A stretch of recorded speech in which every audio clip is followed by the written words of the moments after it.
وَلَقَدْ يَسَّرْنَا الْقُرْآنَ لِلذِّكْرِ فَهَلْ مِن مُّدَّكِرٍ۔ الحمد لله رب العالمين والصلاة والسلام على أشرف الأنبياء والمرسلين، أما بعد فأعوذ بالله من الشيطان الرجيم من همزه ونفخه ونفثه. بسم الله الرحمن الرحيم. رب اشرح لي صدري ويسر لي أمري واحلل عقدة من لساني يفقه قولي. اللهم انفعنا بما علمتنا وعلمنا ما ينفعنا وزدنا علما. وبشر عبادي الذين يستمعون القول فيتبعون أحسنه، أولئك الذين هداهم الله وأولئك هم أولو الألباب. وقال فرعون يا هامان ابن لي صرحا لعلي أبلغ أسباب السماوات فأطلع إلى إله موسى وإني لأظنه كاذبا. وكذلك زين لفرعون سوء عمله وصد عن السبيل وما كيد فرعون إلا في تباب. وقال الذي آمن يا قوم اتبعون أهدكم سبيل الرشاد. يا قوم إنما هذه الحياة الدنيا متاع وإن الآخرة هي دار القرار. أعوذ بالله من الشيطان الرجيم. بسم الله الرحمن الرحيم. وقال فرعون يا هامان ابن لي صرحا لعلی ابلغ الاسباب، اور کہا فرعون نے یا ہامانو، اے ہامان، ابن لی، بنا میرے لیے، صرحا، ایک محل، لعلی ابلغ الاسباب، تاکہ میں پہنچوں الاسباب، رستوں کو یا دروازوں کو۔ فرعون کہنے لگا، یہ دروازوں سے مراد آسمان کے دروازے ہیں، وہ آگے آ رہا ہے اگلی آیت میں، تاکہ میں پہنچوں دروازوں کو یا رستوں کو۔ سیدنا موسیٰ علیہ السلام کا فرعون کا قصہ جاری ہے کہ کس طرح ایک مومن آدمی نے، جو آل فرعون میں سے تھا، قبطیوں میں سے تھا، اور مفسرین کرام کے مطابق وہ فرعون کا چچا زاد بھائی تھا، وہ اپنا ایمان چھپائے ہوئے تھا، تو کس طرح اس نے جب دیکھا کہ فرعون بدبخت سیدنا موسیٰ علیہ السلام کو قتل کی دھمکی دے رہا ہے، اور وہ کہتا ہے کہ میں انہیں قتل کر دوں گا، موسیٰ نے اپنے رب کو پکارنا ہے، پکار لے، موسیٰ مجھ سے نہیں بچے گا۔ جب مومن آدمی نے یہ بات دیکھی تو اس نے جو اپنا ایمان چھپائے ہوئے تھا، اس نے اپنا ایمان ظاہر کر دیا، اور غیرت میں آ کر، ایمانی غیرت میں آ کر وہ حضرت موسیٰ کی حمایت میں کھڑا ہوا، اور اس نے پھر فرعون اور آل فرعون قبطیوں کو پھر اس نے دعوت دی دین کی طرف، حضرت موسیٰ علیہ السلام کی اس نے حمایت کی۔ تو اس کے دوران یہ قصہ جاری ہے، فرعون کہنے لگا اس دوران، یا ہامانو، اے ہامان، پیچھے بات ہو چکی ہے کہ ہامان فرعون کا وزیر اعظم تھا، وزیر تھا، فرعون کا نائب تھا، فرعون اس کے ذریعے باقی اپنے جو درباری ہیں اور باقی جو وزیر مشیر ہیں انہیں کنٹرول کرتا تھا۔ تو فرعون اپنے نائب سے، اپنے وزیر ہامان سے کہنے لگا، اے ہامان، ابنی لی، ابنی یہ بنا یا بنی سے ہے، بنانا، اس سے فعل امر ہے، امر حاضر کا صیغہ ہے، ابنی لی، بنا میرے لیے، صرحاً، ایک محل، ایک بلند و بالا محل تیار کر میرے لیے، اے ہامان، ایک میرے لیے محل تیار کرواؤ جو بہت بلند ہو۔ کس لیے؟ لعلی، لعل کا مطلب تاکہ، اور جو یا ہے یہ میں کے معنی میں، تاکہ میں ابلغو، میں پہنچ جاؤں، الاسباب، اسباب سبب کی جمع ہے، سبب واسطہ ذریعہ، یعنی اگر کسی نے اوپر چڑھنا ہو، چھت پر چڑھنا ہو یا بلندی پر چڑھنا ہو، تو جس واسطے اور وسیلے سے وہ چڑھتا ہے تو اسے سبب کہتے ہیں۔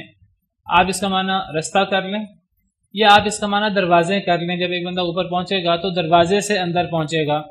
تو اے حامان بناؤ میرے لیے ایک بلند و بالا محل، کیوں؟ تاکہ میں اس بلند و بالا محل پر چڑھ کر اور اس کے ذریعے میں پہنچ جاؤں دروازوں پر۔ بعض مفسرین نے معنی کیا دروازوں پر، بعض نے معنی کیا ہے رستوں پر۔ کس کے رستے؟ اسباب السماواتی، آسمانوں کے رستے۔ اتنا بلند و بالا محل بناؤ کہ جو آسمانوں سے باتیں کرتا ہو۔ میں آسمان پہ چڑھنا چاہتا ہوں، میں آسمان کے رستے پر چڑھنا چاہتا ہوں، میں آسمان کے دروازوں سے داخل ہونا چاہتا ہوں۔ کہاں؟ آسمانوں میں۔ میں چاہتا ہوں کہ میں پہنچوں رستوں پر یا دروازوں پر۔ کس کے رستے؟ آسمانوں کے رستے، آسمانوں کے دروازے۔ کیوں؟ فَأَطَّلِعَ، پس میں اطلاع پاؤں، پس میں جھانکوں، اِلَىٰ الٰہِ موسیٰ، موسیٰ علیہ السلام، ہم کہتے ہیں علیہ السلام، میں جھانکوں موسیٰ کے معبود کو، جس کی طرف موسیٰ دعوت دیتے ہیں اور اپنے آپ کو وہ جس کا نمائندہ قرار دیتے ہیں۔ فرعون نے تو اپنے درباریوں کو سمجھا رکھا تھا، ان کو کہہ رکھا تھا کہ میں تمہارا معبود ہوں اور کوئی معبود نہیں ہے، اور اگر اور معبود بھی ہیں تو سب سے بڑا معبود میں ہوں۔ سورۃ النازعات میں اس نے کہا فقال انا ربکم الاعلی، اس بدبخت نے، اس پر اللہ کی لعنت ہو، اس نے کہا کہ میں تمہارا سب سے بلند رب ہوں۔ تو گویا کہ اس نے اپنے درباریوں کو زبردستی اس طرف لگا رکھا تھا اور ان کے سامنے یہ باور کر رکھا تھا کہ میں تمہارا رب ہوں، تمہارا اور کوئی رب نہیں ہے۔ اور موسیٰ جس رب کی طرف دعوت دیتے ہیں اور اپنے آپ کو جس کا نمائندہ کہتے ہیں، حضرت موسیٰ علیہ السلام کا دعویٰ یہ تھا اے فرعون میرا رب وہی ہے جو تیرا بھی رب ہے، جو ہم سب کا رب ہے۔ فرعون کو اسے چڑ ہوتی تھی، حالانکہ اندر سے فرعون سمجھتا تھا حضرت موسیٰ علیہ السلام صحیح کہہ رہے ہیں۔ بلکہ ملتا ہے بعض اسرائیلی روایات میں یا کہ فرعون لوگوں کے سامنے تو لوگوں سے کہتا تھا کہ میں تمہارا سب سے بلند رب ہوں، سب سے بڑا رب ہوں۔ جب وہ اکیلا ہوتا تھا تو وہ اکیلا ہو کر اللہ کو پکارتا تھا اور اللہ سے کہتا تھا کہ اے اللہ تعالی میرا دھیان رکھ اور مجھے عزت دیے رکھ، تاکہ میں نے جو لوگوں کے سامنے اپنا مقام بنایا ہوا ہے میرا مقام بنا رہے، میں لوگوں کے سامنے ذلیل نہ ہوں۔ بہرحال تو ہم پہلے پڑھ چکے ہیں کہ فرعون اور فرعون کے درباری در حقیقت دل سے حضرت موسیٰ کو حق پر سمجھتے تھے، لیکن شیطان نے ان کی مت ماری ہوئی تھی۔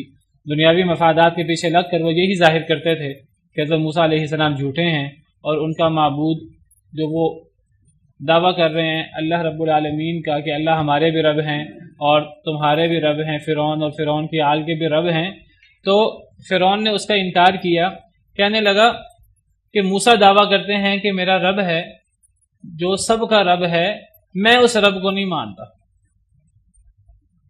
بلکہ اب اپنے درباریوں سے کہنے لگا کہ رب تو میں ہی ہوں۔ قرآن کریم میں ہی ایک اور مقام پر اللہ تعالیٰ نے فرعون کا یہ قول ذکر کیا ہے جو اس نے اپنے درباریوں کے سامنے کہا۔ فرعون نے اپنے درباریوں سے کہا تھا، سورہ قصص آیت نمبر 38 میں ہے، وقال فرعون یا ایھا الملأ ما علمت لکم من الہ غیری، فرعون نے کہا اے سردارو نہیں میں جانتا تمہارے لیے کوئی معبود اپنے علاوہ، میں تمہارے لیے اپنے علاوہ کوئی معبود جانتا ہی نہیں ہوں، تمہارا کوئی معبود میرے علاوہ ہے ہی نہیں۔ اور یہاں بھی موجود ہے کہ پھر فرعون نے کہا فَأَوْقِدْ لِي يَا حَامَانُ، پس جلاؤ میرے لیے، یعنی آگ جلاؤ میرے لیے، یا حامان اے حامان، عَلَى الطِّينِ گیلی مٹی پر، گیلی مٹی اس پر آگ جلاؤ، اس مٹی کو مضبوط کرو سینک کر آگ کے ذریعے، فَاجْعَلْ لِي صَرْحًا، پس بناؤ میرے لیے ایک بلند و بالا محل، لَعَلِّي أَطَّلِعُ إِلَىٰ إِلَٰهِ موسیٰ، تاکہ میں موسیٰ کے معبود کو جھانکوں، وَإِنِّي لَأَظُنُّهُ مِنَ الْكَاذِبِينَ، اور میں اسے البتہ جھوٹا خیال کرتا ہوں۔ یہ فرعون نے صرف درباریوں کے سامنے ظاہر کرنے کے لیے یہ بات کی، ورنہ ہم پہلے پڑھ چکے ہیں کہ فرعون جو ہے وہ دل سے حضرت موسیٰ علیہ السلام کو صحیح سمجھتا تھا۔ تو یہی واقعہ یہاں بھی ذکر ہو رہا ہے۔ فرعون نے حامان سے کہا کہ اے حامان، میرے لیے ایک بلند و بالا محل بناؤ تاکہ میں اس کے ذریعے آسمان کے دروازوں یا آسمان کے رستوں پر میں چڑھ جاؤں اور میں موسیٰ کے معبود کو جھانکوں۔ وَإِنِّي لَأَظُنُّهُ كَاذِبًا، اور بے شک میں البتہ گمان کرتا ہوں اس کو جھوٹا۔ یہ فرعون نے کہا۔ تو یہ وہی بات ہے کہ فرعون نے اپنی قوم کو دھوکہ دیا، دھوکہ دیتے ہوئے یہ بات کہی، اپنی قوم کو صحیح بات سے ورغلانے کی کوشش کی۔ کہنے لگا کہ موسیٰ کا جو دعویٰ ہے کہ اللہ ہے جو سب کا معبود ہے، تو یہ دعویٰ صحیح نہیں ہے۔ یہاں سے ایک بات اور بھی پتہ لگی کہ یہ بات ہر انسان کی فطرت میں ہے کہ اللہ کہاں ہے، اللہ بلند ہے، اللہ مقام کے اعتبار سے بھی بلند ہے اور اللہ تعالیٰ شان کے اعتبار سے بھی بلند ہے، ذات کے اعتبار سے بھی بلند ہے۔ ذاتی طور پر بھی اللہ بلند ہے جیسے اللہ کی شان کو لائق ہے۔ اللہ جہت علو میں ہے، اللہ بلندی میں ہے، ذات کے اعتبار سے بھی اور مقام کے اعتبار سے بھی۔ اللہ سب سے بڑے ہیں، سب سے طاقتور ہیں، ہر اچھی صفات اللہ رب العالمین میں پائی جاتی ہے اور بدرجہ اتم پائی جاتی ہے۔ مقام کے اعتبار سے بھی اللہ بلند مقام والے ہیں اور ذات کے اعتبار سے بھی اللہ تعالیٰ بلند ذات والے ہیں، اور اس بات کے کتاب و سنت میں سینکڑوں دلائل موجود ہیں۔ کتاب و سنت میں بھی اس کے سینکڑوں دلائل موجود ہیں، اور یہی بات اسی پر اجماع بھی ہے صحابہ و تابعین کا، اور یہی بات فطری اور منطقی اور عقلی بھی ہے۔ فطری طور پر مسلمان تو مسلمان، کافر لوگ بھی سمجھتے ہیں کہ اللہ بلند ہیں۔ فرعون نے یہ کیوں کہا؟ وہ اللہ کا انکار کرنا چاہتا تھا۔ اس نے یہ کیوں کہا کہ اے حامان، اتنا بلند محل بناؤ کہ میں آسمان پر چڑھ جاؤں؟ گویا کہ اندر کی بات نکل گئی اس سے، منہ سے کہہ رہا ہے کہ میں نہیں سمجھتا کہ کوئی معبود ہے، لیکن وہ کہتا ہے آسمان کو میں جھانکوں اور میں تمہیں بتاؤں کہ کوئی معبود نہیں ہے۔ گویا کہ یہ بات فطرت میں ہے کہ اگر کوئی معبود حقیقی ہے تو وہ آسمانوں میں ہے۔ آسمانوں میں ہے کا مطلب یہ نہیں ہے کہ آسمان جو اللہ کی مخلوق ہے وہ اللہ کو گھیرے ہوئے ہیں۔ آسمانوں میں ہے سے مراد یعنی وہ آسمانوں پر بلندی میں ہے، جس طرح اللہ تعالیٰ فرماتے ہیں قرآن کریم میں اَأَمِنْتُم مَّن فِي السَّمَاءِ، سورہ ملک میں اور دیگر آیات میں بھی، کیا تم بے خوف ہو گئے ہو آسمان والے رب سے، اَن يَخْسِفَ بِكُمُ الْأَرْضَ، کہ وہ تمہیں زمین میں دھنسا دے۔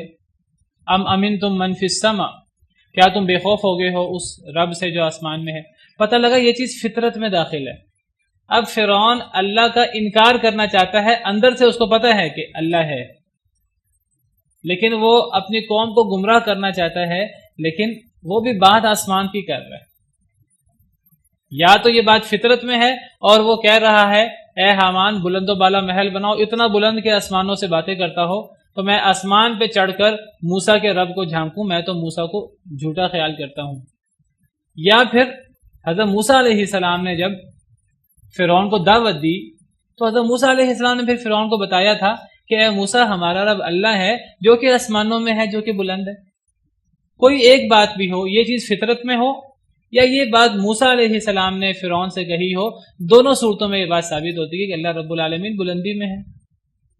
اللہ رب العالمین ہر جگہ نہیں ہے جیسے بعض لوگوں کا دعویٰ ہے، اللہ رب العالمین بلندی میں ہے۔ اور میں نے آپ سے کہا کہ اس کے بارے میں سینکڑوں دلائل موجود ہیں کتاب و سنت میں۔ قرآن کریم کی 7 آیات تو صراحت سے بیان کرتی ہیں کہ الرحمن علی العرش استوى اور ثم استوى علی العرش، کہ رحمان تو عرش پر مستوی ہے۔ مستوی کا مطلب بلند ہے۔ کیسے بلند ہے؟ جیسے اللہ رب العالمین کی شان کو لائق ہے۔ اور اسی طرح قرآن کریم کی بہت ساری آیات ہمیں بتاتی ہیں کہ اللہ رب العالمین کی ایک مبارک صفت علو ہے،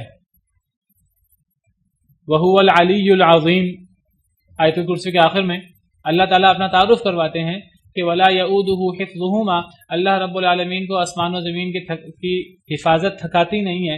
وَهُوَ الْعَلِيُّ الْعَظِيمُ، اور اللہ رب العالمین بہت بلند اور بہت عظیم ہے. علی کا مطلب بلند، سب سے بلند ہے اللہ تعالیٰ مقام کے اعتبار سے بھی اور ذات کے اعتبار سے بھی.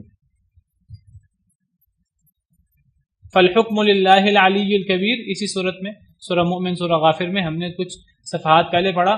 فالحکم للہ العلی الکبیر، بس فیصلہ، بس حکم، فیصلہ کرنے کا اختیار صرف اور صرف اللہ کے لیے ہے. العلی الکبیر، جو سب سے بلند ہے اور سب سے بڑا ہے. سورہ رعد میں اللہ تعالیٰ فرماتے ہیں عالم الغیب والشہادۃ الکبیر المتعال، اللہ تعالیٰ جاننے والے ہیں غیب کے اور حاضر کے، اور اللہ بہت بڑے ہیں. الکبیر اور المتعال، اللہ سب سے بلند ہیں مقام کے اعتبار سے بھی اور ذات کے اعتبار سے بھی.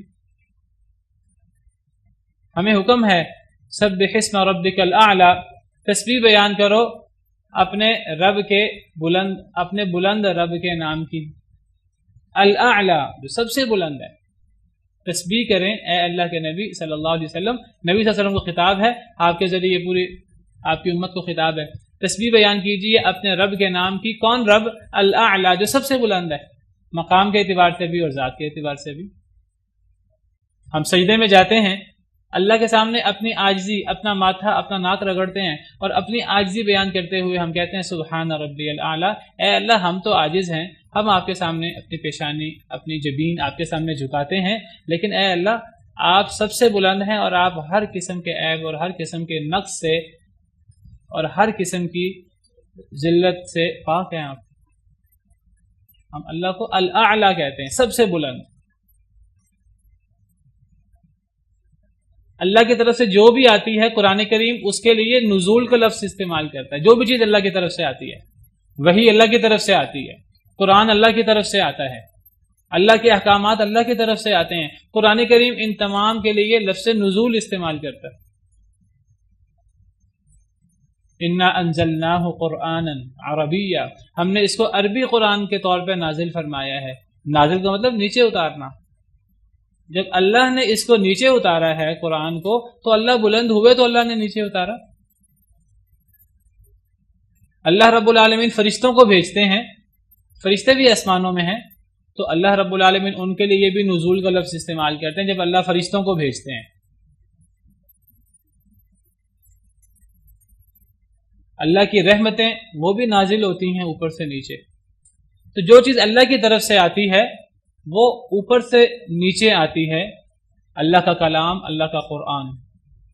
اور جو چیز اللہ کی طرف جاتی ہے وہ نیچے دائیں بائیں نہیں جاتی، وہ اوپر جاتی ہے، اوپر چڑھتی ہے. تعرج الملائکۃ والروح الیہ فی یوم کان مقدارہ 50,000 سنہ. فرشتے چڑھتے ہیں اور روح الامین چڑھتے ہیں علیہ السلام، حضرت جبریل علیہ السلام، الیہ اللہ کی طرف، فی یوم ایک ایسے دن میں، کان مقدارہ 50,000 سنہ جس کی مقدار 50,000 سال کے برابر ہے. سورۃ المعارج کی آیت ہے.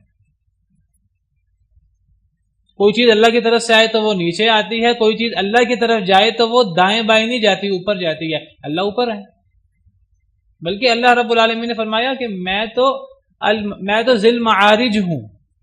من اللہ ذی المعارج سأل سائل بعذاب واقع للکافرین لیس له دافع من اللہ ذی المعارج. اس اللہ سے جو معارج والا ہے. معارج معراج سے معارج، معراج کہتے ہیں چڑھنے کو، تو معارج جو بلندیوں والا ہے. اللہ رب العالمین نے اپنی صفت بیان کی کہ اللہ بلندیوں والا ہے، اللہ بلند ہیں. انسان کوئی اللہ کی تسبیح کرتا ہے، کلمہ طیبہ پڑھتا ہے، کوئی اچھے کلمات ادا کرتا ہے، یہ اچھے کلمات اللہ کی طرف جاتے ہیں. کہاں جاتے ہیں؟ دائیں بائیں نہیں جاتے، اوپر جاتے ہیں. الیہ یصعد الکلم الطیب والعمل الصالح یرفع، اسی کی طرف چڑھتے ہیں. یصعد صعود چڑھنے کو کہتے ہیں، اوپر چڑھنے کو. پاکیزہ کلمات، ذکر و اذکار، لا الہ الا اللہ محمد رسول اللہ، ذکر و اذکار، دعائیں، نیک اعمال، پاکیزہ کلمات، یہ چڑھتے ہیں اللہ کی طرف. جو روح ہوتی ہے، روح بھی اللہ کی طرف چڑھتی ہے. یہ نیک روح ہے اوپر چڑھتی ہے، اس کے لیے آسمان کے دروازے کھل جاتے ہیں، اور جو بری روح ہے اس کو آسمان سے نیچے پھینک دیا جاتا ہے. روحیں بھی چڑھتی ہیں اوپر. بہت سارے دلائل ہیں، وقت نہیں ہے اور آج میرا موضوع نہیں ہے یہ، لیکن پتہ لگا کہ اللہ رب العالمین وہ آسمانوں میں ہیں، بلند ہیں۔ آسمانوں میں تو مراد یہ نہیں کہ آسمان جو اللہ کی مخلوق ہیں انہوں نے اللہ رب العالمین کو گھیرے ہوئے ہے، وہ اللہ کو محیط ہیں۔ اللہ کو اللہ کی کوئی مخلوق گھیر نہیں سکتی۔ اللہ رب العالمین اس کائنات کی سب سے جو بلند مخلوق ہے، جو سب سے عظیم مخلوق ہے، اپنی ذات کے اور اپنے حیثیت کے اعتبار سے جو چیز سب سے بڑی ہے اللہ کا عرش، اللہ اس سے بھی اوپر ہے۔ اس کے اوپر ایسے نہیں ہے کہ وہ اللہ کو محیط ہے، گھیرے ہوئے ہے۔ اللہ کی مخلوق اللہ کو کیسے گھیر سکتی ہے؟ اللہ اس کے اوپر ہیں، کیسے؟ جیسے اللہ کی شان کو لائق ہے۔ امام مالک نے مشہور مقولہ ان کا ہے، اس سے سوال ہوا، انہوں نے فرمایا الاستواء معلوم، استواء اللہ کی جو صفت استواء ہے، عرش کے اوپر مستوی ہونا، اس کا معنی معلوم ہے بلند ہونا، والکیف مجہول، کیفیت مجہول ہے۔ ہم اہل سنہ والجماعہ کیفیت کی بات نہیں کرتے کیونکہ اللہ نے تفصیل بیان نہیں کی۔ والسؤال عنہ بدعہ، اس کے بارے میں سوال کرنا بدعت ہے۔ بعض لوگ سوال شروع کر دیتے ہیں، اس صفت کا انکار کرتے ہیں۔ جب ان کو کہا جائے قرآن کریم جگہ جگہ اللہ کی صفت کی بات کرتا ہے، وہ کہتے ہیں اچھا یہ بتاؤ کہ جب یہ عرش اللہ کی مخلوق ہے، جب یہ عرش نہیں تھا تو اللہ کہاں تھا؟ ہم کہتے ہیں اس کے بارے میں سوال کرنا بدعت ہے۔ جب اللہ نے یہ سوال نہیں کیا، جب اللہ نے ہمیں یہ نہیں بتایا، اللہ نے بتایا ہے کہ اللہ عرش پہ مستوی ہے، اب ہمارا ایمان ہونا چاہیے اللہ عرش پہ مستوی ہے، اللہ عرش پہ بلند ہے۔ اب یہ سوال پیدا کرنا کہ جب عرش نہیں تھا تو کیا تھا، جب کیا عرش اللہ کو محیط ہے، گھیرے ہوئے ہے، کہ ان سوالوں میں جانا یہ اصل میں تعویل کرنے کی، نہ ماننے کی بات ہوئی۔ تو ان سوالوں میں جانا صحیح نہیں ہے۔ امام مالک نے فرمایا تھا والسؤال عنہ بدعہ، سوال کرنا بدعت ہے اس کے بارے میں جو چیزیں کتاب و سنت میں موجود نہیں ہیں۔ والایمان بھی واجب، لیکن ایمان لانا ضروری ہے۔ ایمان نہیں لائیں گے تو کفر ہو جائے گا ان آیات کا۔ تو بہرحال پتہ لگا کہ اللہ تعالیٰ بلندی میں ہیں، اللہ سب سے بلند ہیں، یہ بات انسان کی فطرت میں داخل ہے۔ اور قرآن تمام انبیاء کرام علیہم السلام بھی اپنی امتوں کو، اپنی قوموں کو یہی عقیدہ سکھاتے رہے، اسی اللہ کی طرف دعوت دیتے رہے جو سب سے بلند ہے۔ حضرت موسیٰ علیہ السلام نے بھی فرعون اور اس کی آل کو یہی بتایا، اسی لیے فرعون کہنے لگا کہ بلند و بالا محل بناؤ۔ اس نے یہ نہیں کہا کہ دائیں بائیں نیچے، اس نے اوپر کی بات کی ہے۔ کہنے لگا میں موسیٰ کو جھوٹا خیال کرتا ہوں، یہ اپنی قوم کو ورغلار ہے، ورنہ اسے اندر سے پتا ہے حضرت موسیٰ سچے ہیں۔ وَكَذَلِكَ زُيِّنَ لِفِرْعَوْنَ سُوءُ عَمَلِهِ، اللہ فرماتے ہیں اور اسی طرح زینت دے دی گئی فرعون کے لیے سوء عملہ، اس کے برے عمل کو، وصد عن السبیل، اور اسے روک دیا گیا عن السبیل، سیدھے رستے سے۔ فرعون کے لیے اس کے برے عمل کو زینت دے دی گئی۔ جب اللہ تعالیٰ کسی شخص کو گمراہ کرتے ہیں اور وہ شخص ہدایت نہیں حاصل کرنا چاہتا، جب وہ اللہ سے دور ہوتا ہے اور اللہ بھی اسے اپنے سے دور کر دیتے ہیں اور اللہ اسے گمراہ کر دیتے ہیں، پھر اللہ کا اس کے اوپر ایک بڑا عذاب کیا ہوتا ہے کہ پھر اللہ اس کے لیے برے اعمال کو مزین کر دیتے ہیں۔ جی مت ماری جاتی ہے تو وہ اپنے برے کاموں کو اچھا سمجھنا شروع کر دیتا ہے۔ اور اللہ تعالیٰ قرآن کریم میں فرماتے ہیں کہ تقابل کرتے ہیں اللہ تعالیٰ دو لوگوں کا۔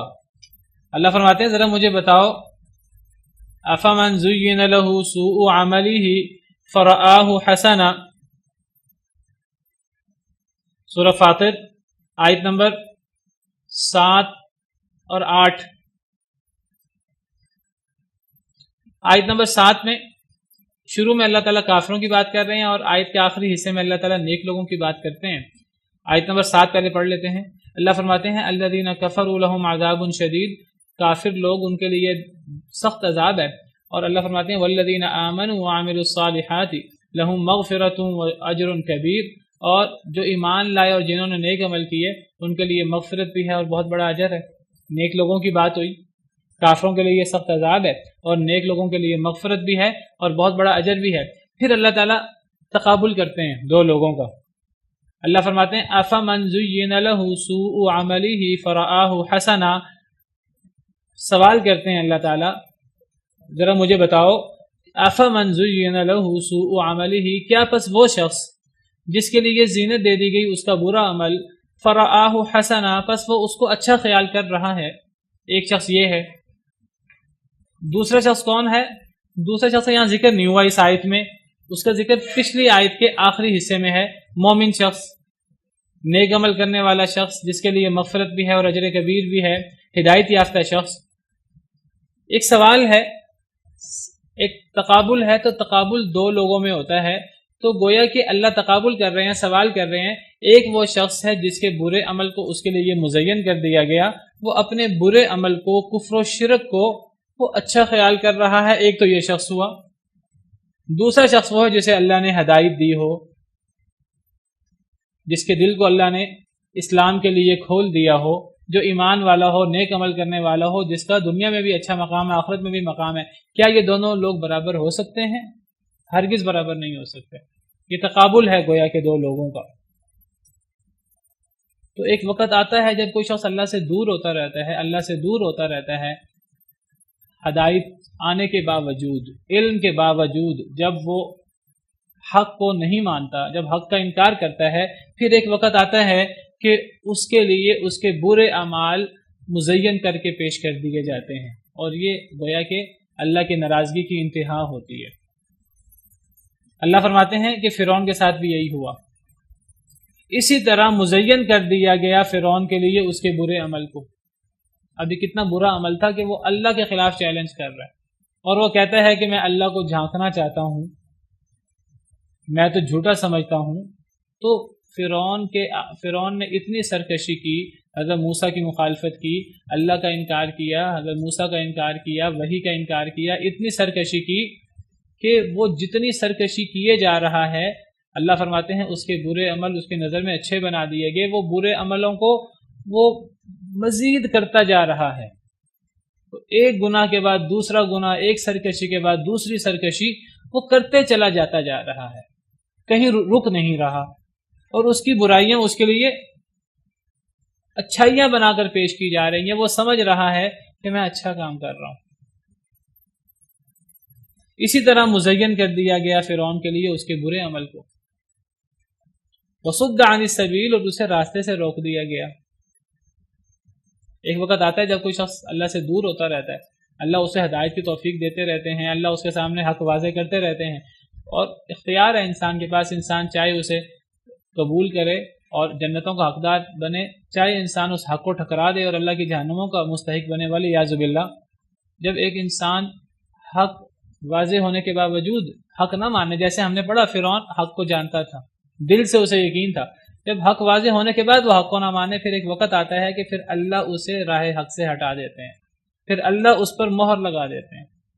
جیسے اللہ نے فرمایا ختم اللہ علی قلوبہم وعلی سمعہم، مہر لگا دی اللہ نے ان کے دلوں پر اور ان کی کانوں پر، وعلی ابصارہم غشاوہ، اور ان کی آنکھوں پر پردہ ہے، ولہم عذاب عظیم، اور ان کے لیے بہت بڑا عذاب ہے. اور یہ صرف جہالت کے ساتھ نہیں ہوتا، یہ کئی دفعہ جانتے بوجھتے اور علم کے بعد بھی ایسا ہوتا ہے. جب ایک شخص کو علم ہوتا ہے صحیح بات کیا غلط بات کیا ہے، لیکن علم آنے کے بعد بھی جب وہ بات نہیں مانتا اللہ کی، جب وہ اختلاف کرتا ہے، انکار کرتا ہے، تو پھر اللہ تعالیٰ اس کو سیدھے رستے سے ہی روک دیتے ہیں. اللہ پھر اس کے دل پہ مہر لگا دیتے ہیں. اللہ تعالیٰ ایک اور آیت میں فرماتے ہیں أَفَرَأَيْتَ مَنِ اتَّخَذَ إِلَٰهَهُ هَوَاهُ وَأَضَلَّهُ اللَّهُ عَلَىٰ عِلْمٍ وَخَتَمَ عَلَىٰ سَمْعِهِ وَقَلْبِهِ. اے نبی، کیا آپ نے اس شخص کو دیکھا ہے کہ جس نے اپنی خواہش کو اپنا معبود بنا رکھا ہے؟ جو اس کا دل کہتا ہے وہ کرتا ہے، وہ اللہ کی بات نہیں مانتا. اس نے اپنی خواہش کو اپنا معبود بنا لیا ہے. وَأَضَلَّهُ اللَّهُ عَلَىٰ عِلْمٍ، اور اللہ نے اسے علم کے بعد گمراہ کر دیا. یہ نہیں اسے پتہ نہیں ہے حق کیا ہے، اسے حق کا پتہ ہے، علم بھی ہے اس کے پاس، لیکن علم کے باوجود وہ علم نافع نہیں ہے. وہ اس علم سے فائدہ اٹھانے کی بجائے وَأَضَلَّهُ اللَّهُ عَلَىٰ عِلْمٍ، علم کے باوجود اللہ نے اسے گمراہ کر دیا اس کے اپنے کرتوتوں کی وجہ سے، کیونکہ اس نے اپنی خواہش کو اپنا معبود بنایا ہے. وہ دنیا چاہتا ہے، وہ آخرت چاہتا ہی نہیں ہے. وَأَضَلَّهُ اللَّهُ عَلَىٰ عِلْمٍ، اللہ نے اسے علم کے بعد گمراہ کر دیا. وَخَتَمَ عَلَىٰ سَمْعِهِ وَقَلْبِهِ، اور اللہ نے اس کے کانوں پر اور اس کے دل پر مہر لگا دیا. وَجَعَلَ عَلَىٰ بَصَرِهِ غِشَاوَةً، اور اللہ نے اس کی آنکھوں پر پردہ ڈال دیا ہے. فَمَن يَهْدِيهِ مِن بَعْدِ اللَّهِ، اب اللہ کے بعد کون ہے جو اسے ہدایت دے سکے؟ کوئی ہدایت نہیں دے سکتا۔ تو یہ مرحلے بھی آتے ہیں، پھر جب دل سیاہ ہو جاتا ہے پورا، پھر اللہ کی طرف سے مہر لگ جاتی ہے، پھر اللہ رستے سے اس کو ہٹا دیتے ہیں۔ اور یہ اللہ کا نعوذ باللہ ظلم نہیں ہوتا، یہ انسان نے خود جو ہے وہ گویا کہ اس چیز کو حاصل کیا ہے، اس چیز کو اختیار کیا ہے اپنی مرضی سے۔ فرعون نے اس چیز کو اپنی مرضی سے اختیار کیا تھا،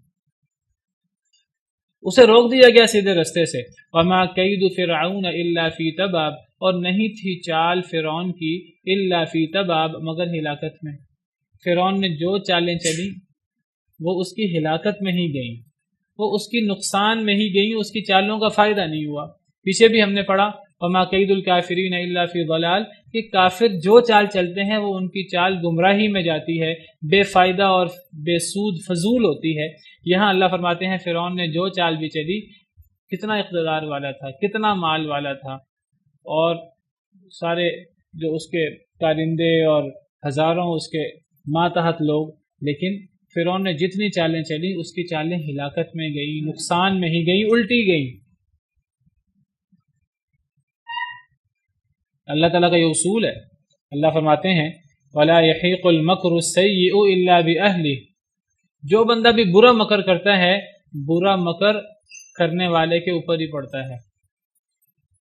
جو برا کرتا ہے، ایک بندہ جتنی مرضی محنت کر لے، جتنا مرضی پیسہ لگا لے، جو بندہ بری تدبیر کرے گا وہ اس بری تدبیر کا خود شکار ہوگا۔ قرآن کی آیت ہے، سورہ فاطر کی آیت ہے وَلَا يَحِيقُ الْمَكْرُ السَّيِّئُ إِلَّا بِأَهْلِهِ۔ ہمارا ایمان اس پر ہے، ایمان ہونا چاہیے ہمارا اس پر کہ نہیں لوٹتا برا مکر مگر اپنے اہل پر، یعنی جو شخص بری تدبیر کرے گا برا مکر اسی پر ہی پلٹے گا۔ اور اللہ فرماتے ہیں کہ یہ چھوٹے موٹے مکر نہیں، اللہ فرماتے ہیں کہ لوگ اتنے بڑے بڑے مکر کریں کہ اگر وہ پہاڑ کو ادھر سے ادھر ہٹا دیں، اتنا بڑا مکر کریں پہاڑ جیسا، اللہ فرماتے ہیں کہ یہ مکر بھی ضائع ہوں گے۔ جو بندہ برا مکر کرتا ہے، بری تدبیر کرتا ہے، تو اس کا وہ مکر اس کے خلاف ہوتا ہے، بات یاد رکھیے۔ ایک آیت کریمہ میں اللہ تعالیٰ اس حقیقت کو ایسے واضح فرماتے ہیں، ہمارا اس پر ایمان ہونا چاہیے، ہمیں ڈرنا نہیں چاہیے، اپنے مخالفین سے، کافروں سے، منافقوں سے ڈرنا نہیں چاہیے۔ اللہ تعالیٰ قرآن کریم میں وعدہ دیتے ہیں، اللہ فرماتے ہیں ٹھیک ہے بڑی سازشی قوم ہے یہودی، بڑے مکر کرنے والے ہیں، اللہ فرماتے ہیں لن یضروکم الا اذی، ایک بات یاد رکھو کہ یہ تمہیں نقصان نہیں پہنچا سکیں گے کبھی بھی مگر چھوٹی موٹی تکلیفیں۔ قرآن کی آیت ہے لن یضروکم الا اذی، نہیں وہ تمہیں نقصان پہنچا سکتے مگر تھوڑا سا۔ ایک اور آیت کریمہ میں اللہ تعالیٰ فرماتے ہیں وَإِن تَتَّقُوا وَإِن تُؤْمِنُوا وَتَتَّقُوا لَا يَضُرُّكُمْ كَيْدُهُمْ شَيْئًا، اگر تم ایمان لے آؤ، اصل میں ہمارے ایمان کی کمزوری ہے، ہم ان کے سازشوں کا شکار ہو جاتے ہیں۔ فرمایا وَإِن تُؤْمِنُوا وَتَتَّقُوا، اللہ نے پیچھے یہودیوں کی جو ہم سے دشمنی ہے، بغض ہے، وہ بیان کیا۔ پھر اللہ فرماتے ہیں کہ بڑے تمہارے دشمن ہیں، لیکن ایک بات یاد رکھو، اگر تم مومن ہو جاؤ، اگر تم اللہ سے ڈرنے لگو، تمہیں ان کی چال کوئی نقصان نہیں دے سکتی، جتنی مرضی چالیں چل لیں۔ اذان ہو جائے، اذان کے بعد آپ کو ذرا چالوں کے، یہ جو لوگ بری چالیں چلتے ہیں اسلام کے خلاف، یہ چال کبھی کامیاب نہیں ہو سکتی، وقتی طور پہ ہمیں کامیاب نظر آتی ہے، یہ چال کامیاب نہیں ہو سکتی کبھی بھی۔ کافر لوگ، یہودی، عیسائی، دشمنان دین کے مخالفین، جتنی چالیں بھی چلیں ان کی چالیں بے سود اور بے فائدہ ہوتی ہیں۔ کب؟ جب مسلمان اپنے دین پر سختی سے کاربند ہوں، وہ صحیح طریقے سے اللہ سے ڈرتے ہوں، صحیح طریقے سے اللہ پر ایمان رکھتے ہوں، تو پھر اللہ ان کے حمایتی ہوتے ہیں، اور جس کا حمایتی اللہ ہو اس کو پھر کیا نقصان ہے؟ اللہ تو اکیلا ہی کافی ہے، وَهَزَمَ الْأَحْزَابَ وَحْدَهُ، اللہ تو گروہوں کو اکیلے ہی شکست دے دیتے ہیں، اور جس کا اللہ ہو جائے تو پھر اس کا سب کچھ اس کا ہو جاتا ہے۔ من کان للہ کان اللہ لہ، جو اللہ کے لیے ہو جاتا ہے اللہ اس کے ہو جاتے ہیں۔ کوئی اللہ کا بن کے تو دیکھے، اللہ سے مانگ کے تو دیکھے۔ تو اللہ فرماتے ہیں کہ کافروں کی چال ہو فضول ہے۔ فرعون، اب اس کے پاس اقتدار بھی تھا، اس کے پاس مال و دولت بھی تھا، سب کچھ تھا، اللہ فرماتے ہیں فرعون کی ساری چالیں ہلاکت میں۔ وہ بچوں کو قتل کرے یا جو بھی چال چلے، محل بنائے یا جو چال بھی چلے، اس کی ہر چال الٹی۔ مقابلے میں سیدنا موسیٰ علیہ السلام تھے، اللہ پر ایمان رکھتے تھے کما حقہ، تو اللہ مددگار تھے ان کے۔ تو یہ ایک اصول یاد رکھیے کہ دشمن، اسلام کا دشمن، مسلمانوں کا دشمن، وہ جتنی مرضی بڑی چال چل لے، اس کی چال اس کے خلاف جائے گی، اس کی چال کا اس کو فائدہ نہیں ہوگا۔ وقتی طور پہ چاہے ہمیں لگے کہ اس کی چال بڑی کامیاب ہے، لیکن آخر کار اس کی چال ناکامی سے دوچار ہوگی۔ یہ ہمارے ایمان کا حصہ ہے، ہمیں یہ چیز سمجھ آئے یا نہ آئے، ہمارا یہ ایمان کا حصہ ہے۔ قرآن کریم کیا کہتا ہے؟ سورہ نحل آیت نمبر 26، اللہ تعالیٰ فرماتے ہیں قد مکر الذین من قبلہم، تو ان سے پہلے لوگوں نے بھی مکر کیے تھے، صرف قریش مکر نہیں کرتے، ان سے پہلے لوگوں نے بھی مکر کیا تھا۔ کیا ہوا پھر؟ فأتی اللہ بنیانہم من القواعد، اللہ ان کی عمارت کو بنیادوں سے آگے، فخر علیہم السقف من فوقہم، تو ان کے اوپر چھت ہی گر پڑی۔ کیا مطلب؟ مطلب یہ کہ جب لوگوں نے مکر کیا اور بڑی بڑی تدبیریں کی، تو وہ جو انہوں نے تدبیروں کے محل قائم کیے تھے نا، بڑے بڑے انہوں نے تدبیریں کی تھی، اس محلات کی بنیادوں میں اللہ آئے اور اللہ نے بنیادیں ہی اس کی کھینچ لی، اس محل کی، وہ جو تدبیروں کا محل تھا، اللہ نے اس کی بنیادیں کھینچ لی۔ جب بنیادیں کھینچ لی تو ان کی تدبیروں کی چھت انہی کے اوپر گر پڑی۔ فخر علیہم السقف من فوقہم واتاہم العذاب من حیث لا یشعرون، صرف یہی نہیں ہوا کہ ان کی تدبیر تباہ ہوئی، ان کا مکر خسارے میں گیا، بلکہ عذاب، اللہ کے عذاب، اس عذاب کا شکار ہوئے، وہاں سے ان پر عذاب آیا جہاں سے انہیں شعور بھی نہیں تھا۔ میں پہلے بھی کئی دفعہ آیت کریمہ پیش کر چکا ہوں، ایک انسان جتنی بڑی تدبیر کرے، جتنا بڑا مکر کرے، وہ منہ کی پھونک کے برابر ہے۔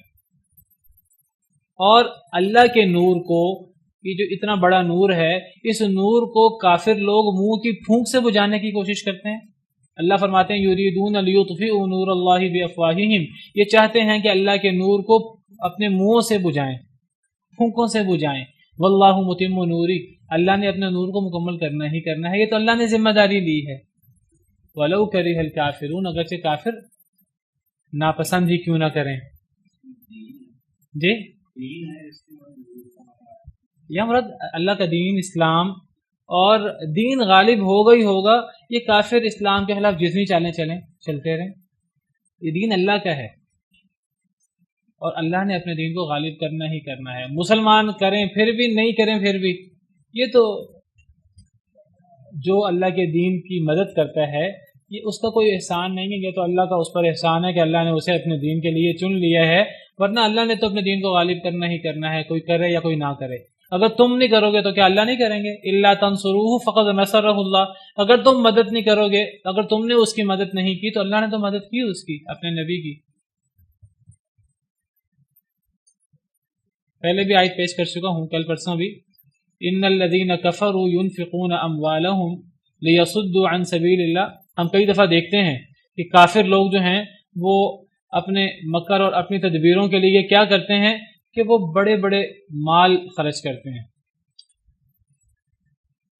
بڑے مال خرچ کرتے ہیں۔ سورہ انفال آیت نمبر 36، کافر لوگ اپنے مال خرچ کرتے ہیں لیصدوا عن سبیل اللہ، تاکہ وہ لوگوں کو اللہ کے راستے سے روک دیں۔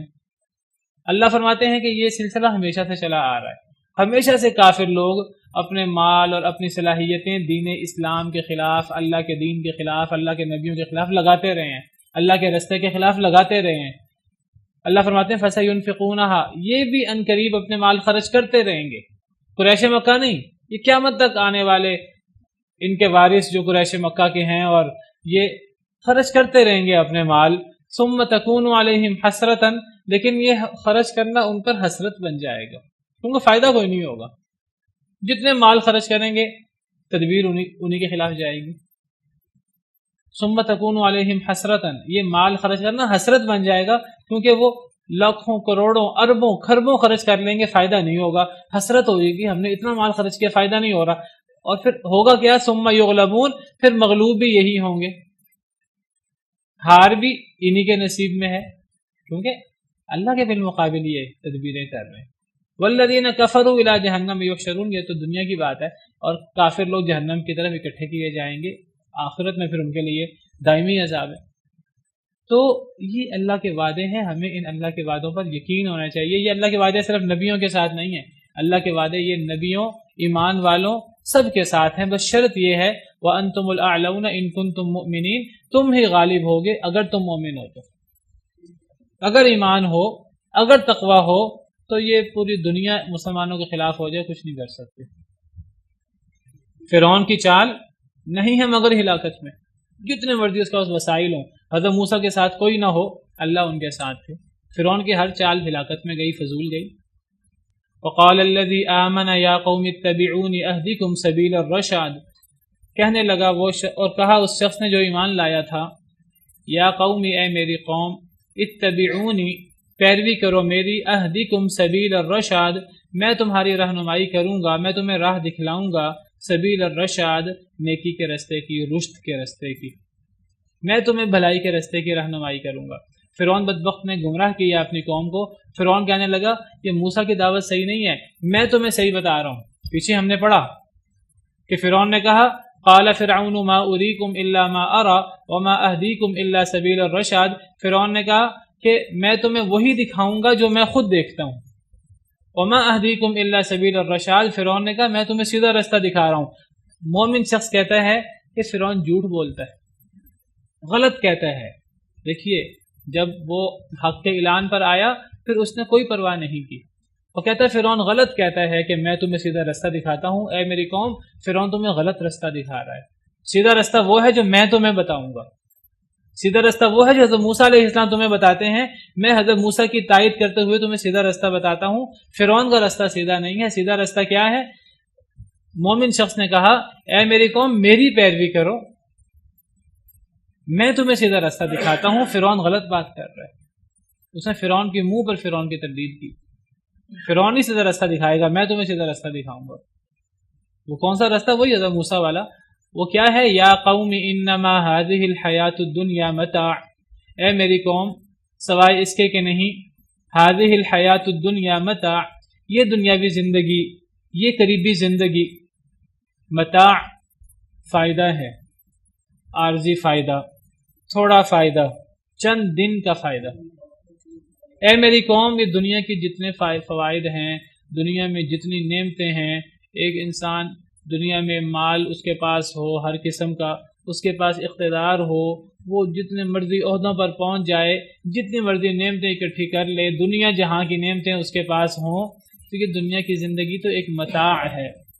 متاع سے مراد عارضی سامان، چند روزہ، عارضی، جس نے ختم ہو جانا ہے، جس سے کوئی قرار نہیں ہے، جس سے کوئی ہمیشگی نہیں ہے، عارضی فائدہ ہے۔ وَإِنَّ الْآخِرَةَ هِيَ دَارُ الْقَرَارِ، اور بے شک آخرت ہی دار القرار، وہی قرار والا گھر ہے جو کبھی زائل نہیں ہوگا، جس کی نعمتیں کبھی ختم نہیں ہوں گی، لا مقطوعۃ ولا ممنوعہ، اس کے پھل، اس کی نعمتیں نہ روکی جائیں گی کسی سے، نہ کبھی ختم ہوں گی۔ جنتی شخص ہر نعمت سے محظوظ ہوگا اور وہ نعمت ختم بھی نہیں ہوگی، ہر ایک کو ملے گی۔ جنت کی نعمتیں ہمیشہ کے لیے ہیں، دنیا کی نعمتیں جتنی بھی زیادہ کیوں نہ ہو جائیں وہ عارضی ہیں، وہ فانی ہیں، اور جو چیز فانی ہو یاد رکھیے کہ اس کی کوئی زیادہ حیثیت نہیں ہوتی۔ ما عندکم ینفد وما عند اللہ باق، جو تمہارے پاس چیز ہے وہ ختم ہو جائے گی اور جو اللہ کے پاس ہے وہ باقی ہے۔ بل تؤثرون الحیات الدنیا، تم دنیا کو ترجیح دیتے ہو، والآخرۃ خیر وابقی، آخرت زیادہ بہتر ہے اور باقی رہنے والی ہے۔ دنیا کے جتنی نعمتیں ہو جائیں، آخرت کے مقابلے میں دنیا ایک عارضی سامان ہے، پانی کا بلبلہ ہے، کسی وقت پھٹ جائے گا، اور اصل چیز، اصل نعمت آخرت کی ہے۔ نبی صلی اللہ علیہ وسلم کا ارشاد ہے حدیث مبارکہ میں، صحیح مسلم کی حدیث ہے، آپ نے فرمایا، حدیث نمبر 2860، نبی صلی اللہ علیہ وسلم نے فرمایا واللہ ما الدنیا فی الآخرۃ، اللہ کی قسم دنیا کی حیثیت آخرت میں نہیں ہے مگر مثل ما یجعل احدکم اصبعہ ہذہ، مگر جیسے تم میں سے کوئی شخص اپنی اس انگلی کو کرے فی الیم، سمندر میں، فلینظر بما ترجع، پس وہ دیکھے اس انگلی کے ساتھ کتنا پانی لگا ہے، دنیا کی جتنی نعمتیں ہو جائیں، آخرت کی نعمتوں کے مقابلے میں دنیا کی جتنی نعمتیں ہو جائیں، سمندر میں انگلی ڈالنے، اس انگلی کے ساتھ کتنا پانی لگا ہے، اس پانی کی سمندر کے مقابلے میں کیا حیثیت ہے؟ ایک تو یہ، اس میں ایک تھوڑا اور زیادہ کا پتہ لگا دنیا کی نعمت کتنی تھوڑی ہے، کتنی چھوٹی، کتنی حقیر ہے آخرت کے مقابلے میں، پورا سمندر ایک طرف ہے۔ اور اس میں ایک اور اشارہ بھی ہے کہ جو آپ کی انگلی پہ پانی لگتا ہے، اگر آپ سمندر میں انگلی ڈالیں، پانی لگے، وہ پانی خشک ہو جائے گا کچھ دیر میں، 1 منٹ میں، 2 منٹ میں، 5 منٹ میں خشک ہو جائے گا۔ دنیا کی نعمتیں ختم بھی ہو جاتی ہیں، صرف یہ نہیں کہ کم ہیں آخرت کے مقابلے میں، کم بھی ہیں، ختم بھی ہو جاتی ہیں، عارضی ہیں۔ موضوع لمبا ہے، کل اسی موضوع کو کل انشاءاللہ اسی آیت کریمہ کو دوبارہ پڑھیں گے۔ اللہ سے دعا ہے کہ اللہ تعالی ہمیں آخرت میں اپنی جنتوں کا وارث بنائے، اور اللہ ہمارے لیے ہمارا مطمع نظر آخرت کر دے۔ سبحان ربک رب العزت عما یصفون وسلام علی المرسلین والحمد للہ رب العالمین۔